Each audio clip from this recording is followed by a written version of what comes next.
Ukraine کا تنازع اس وقت پوری دنیا کو اپنی لپیٹ میں لیتا ہوا نظر آ رہا ہے، اور اس تنازع کا حل کیا ہے؟ روز بروز ہر آنے والے روز خبریں جو ہیں وہ گرم ہوتی چلی جا رہی ہیں۔ بیسیکلی یہ جو یوکرین کا ایشو ہے یہ 1900 سے ہم نے کئی دفعہ جی، ڈسکس کیا ہے کہ کافی بہت دفعہ پرانا چلا آ رہا ہے، تو اس کو زیادہ اچھا، جو مین جو تنازع ہے وہ اس پائپ لائن کا ہے جو جرمنی جا رہی ہے، جس کی وجہ سے وہ اتنا بڑا تنازع نہیں ہے۔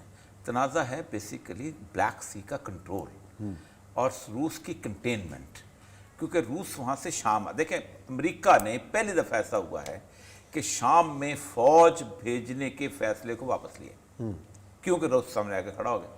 اس نے کہا میری ایک انطاکیہ والی پورٹ ہے، میں اس کو استعمال کرتا ہوں، تم نہیں کر سکتے۔ صحیح بات۔ اور اگر وہ یوکرین اور یہ علاقہ اس کے ہاتھ میں نہیں رہتا، نیٹو کی فورسز کھڑی ہو جاتی ہیں تو سی سے آؤٹ، تو جو بھی سی پاور سے آؤٹ ہو جائے اس کا مطلب ہے کہ دنیا میں طاقت کے نقشے سے آؤٹ ہو گیا۔ یہ گزشتہ تقریباً 200 سال رسول اکرم صلی اللہ علیہ وسلم کی حدیث ہے کہ زمین کا جہاد اگر ایک ہے تو 10 گنا جہاد جو ہے بحری جہاد ہے۔ صحیح۔ تو ابھی ہمارے نیوی والے لگایا ہوتا ہے۔ اب دیکھیں یہ جو میں نے اس میں دکھایا کہ انڈو پیسیفک ریجن کی یہ رپورٹ ہے۔ اس رپورٹ کی ابرج کے دو آپ کو فقرہ سناتے ہیں۔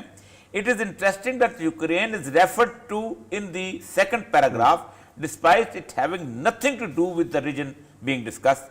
The US also worried about the Russian. یہ 2019 میں 2019 میں 4 جون کا پینٹاگون اسٹریٹجی ہے، اور انہوں نے کہا روس کو کہا ہے ریویٹلائز ملائن ایکٹر، ایک نیا کینسر دوبارہ زندہ ہو گیا ہے پورے علاقے کے۔ پہلی بات تو یہ ہے کہ you have to opt between two things۔ اس وقت یوکرین is no more ایک امپورٹنٹ پلیس۔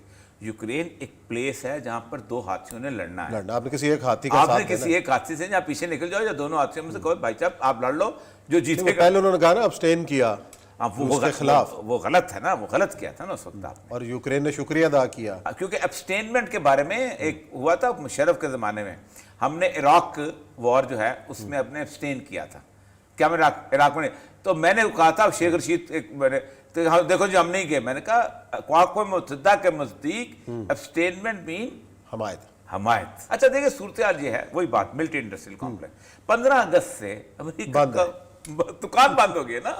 دیکھیں نا عثمان صاحب، ایک چھوٹے سے مثال لیں ایک گاؤں کی، اس گاؤں کے اندر ایک لوہار ہوتا ہے نا، عام پیس ٹائم میں کیا کرے گا، نال لگا دیا، لیکن چودھریوں کی جنگ شروع ہو جائے تو رات کو جا کے تلواریں بنائے گا، خنجر بنائے گا، یہ وہ چاہتے ہیں جنگ ہو۔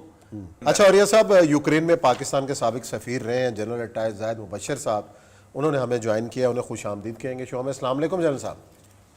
جی وعلیکم السلام۔ جنرل صاحب پہلے تو اب یہ بتائیے گا، جو نیا تنازع جو کھڑا ہوا ہے یوکرین کا، آپ یوکرین میں سفیر پاکستان بھی رہے ہیں، ایک تو یوکرین اور پاکستان کے جو تعلقات کی جو نوعیت ہے، جو ہمارے ان کے ساتھ معاہدے ہیں، ایک تو ان دونوں ملکوں کے ایک ذرا تعلقات کا ایک اجمالی سا جائزہ ہمیں بتا دیں، اور اس کے بعد اس تنازع کے اندر اس دوران وزیر اعظم صاحب بھی کل روس جا رہے ہیں، تو پاکستان کیا کوئی کردار ادا کرنے کی پوزیشن میں ہے یا نہیں؟ پاکستان ایڈوائزری رول میں ہی ادا کر سکتا ہے جی، اور جیسے عمران خان کا آپ کو موقف پتہ ہی ہے، وہ جنگ سے ہمیشہ گریز کرتے ہیں اور صلح صفائی کی بات کرتے ہیں، تو میرا خیال ہے کہ وہ کوشش کریں گے سچویشن کو ڈیفیوز کرنے کی، لیکن ان کی سے کتنی ہوگی یہ تو آپ کے لیے اور میرے لیے دونوں کے لیے ہی گیس کرنا مشکل نہیں ہے، کیونکہ ہم چھوٹا ملک ہیں تو ہماری کوئی ایسی اس میں سے نہیں ہے، اور دونوں ملکوں سے بڑے ڈسٹینس پہ ہم ہیں، تو میرا خیال ہے یہ بہرحال اگر کوئی بات ہوتی ہے، لیکن میں یہ آپ کو بتاؤں کہ یوکرین کے ساتھ ابھی تک جو ہمارے تعلقات ہیں نا وہ کافی اچھے رہے ہیں۔ جب میں ادھر گیا تھا تو میری ان کے پریزیڈنٹ سے ملاقات ہوئی تو انہوں نے میرا شکریہ ادا کیا کہ جی آپ نے روس کے خلاف ابسٹین کیا تھا ووٹ میں، آپ نے ہمارے خلاف ووٹ دیا اور روس کے حق میں نہیں دیا، تو اس پر انہوں نے میرا شکریہ ادا کیا۔ اور ابھی جو خبر ہے کہ ماسکو وہاں ایمبیسڈر ہے نویل اسرائیل ڈپٹی فارن منسٹر، جی ہم انٹیگریٹی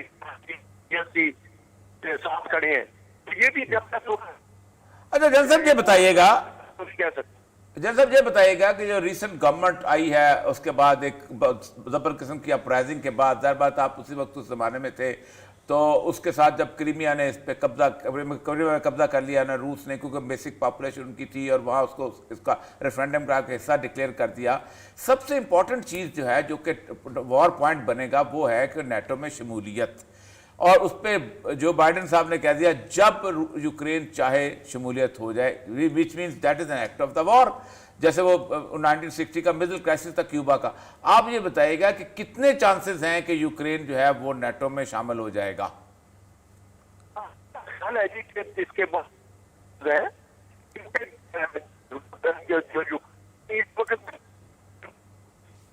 سے زیادہ آبادی ہے وہ رشیا لوگ ہیں.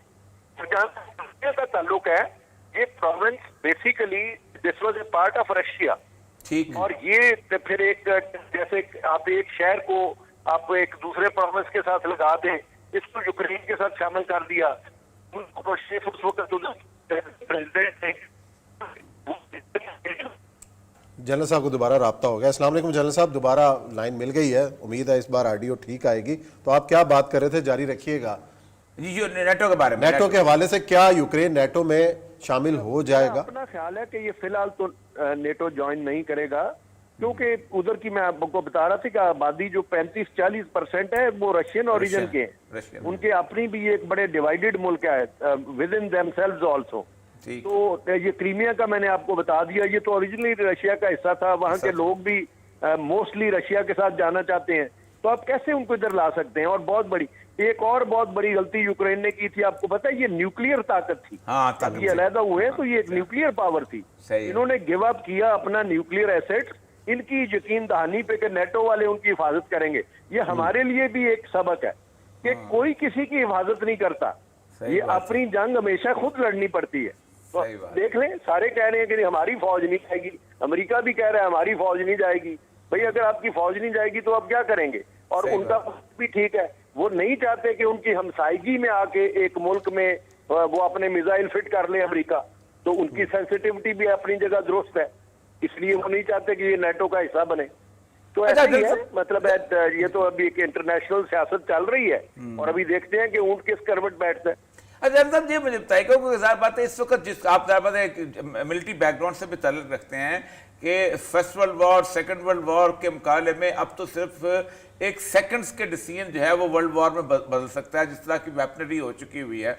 تو یہ کس حد تک خطرناک ہے, کیونکہ دونوں طرف ریسٹرینٹ تو بہت کر رہے ہیں, لیکن کیا کوئی اچانک تالے آزما, اچانک کوئی اس طرح کی غلطی یہ بھڑکا سکتی ہے پورے کے پورے ریجن کو؟ سر دیکھیں, یہ پاسبلٹی تو ڈیفینیٹلی ہے اور بہت خطرناک پاسبلٹی ہے, لیکن جیسے جیسے یہ زیادہ ایڈوانس کی ہے تو اس کے چیکس بھی اسی طرح ہیں, اور ابھی لوگوں میں اویئرنیس بھی زیادہ ہے. سیلف ڈسٹرکشن تو کوئی نہیں چاہتا نا, بیکاز یہ تو ابھی وہی جو پاکستان اور انڈیا کا کہتے ہیں نا کہ میڈ کا کانسیپٹ, میوچلی ایشورڈ ڈسٹرکشن. تو یہ تو پھر کوئی بھی نہیں بچے گا. اگر ایٹمی جنگ اس موقع پہ ہوتی ہے تو پھر یہ سب کو اپنا اپنا بھی تو خطرہ ہے نا. تو second strike capability, third strike capability وہ سب کے پاس موجود ہے. اچھا ایک اور چیز, تو یہ اس لیے اس کے چانسز کم ہیں.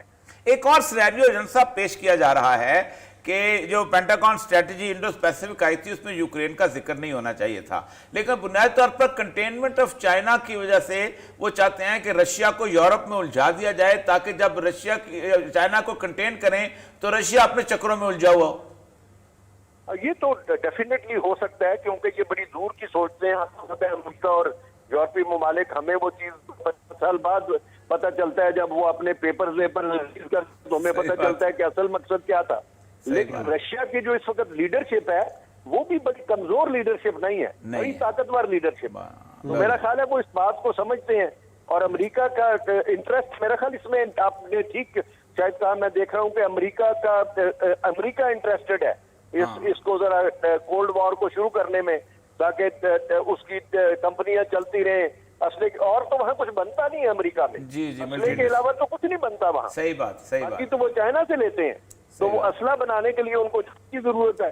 وہ چاہتے ہیں کہ ملک ان سے اسلحہ خریدیں, تو یہ ان کو واقعی سوٹ کرتا ہے کہ یہ ذرا گرم رہے حالات. جی بہت بہت شکریہ جنرل صاحب.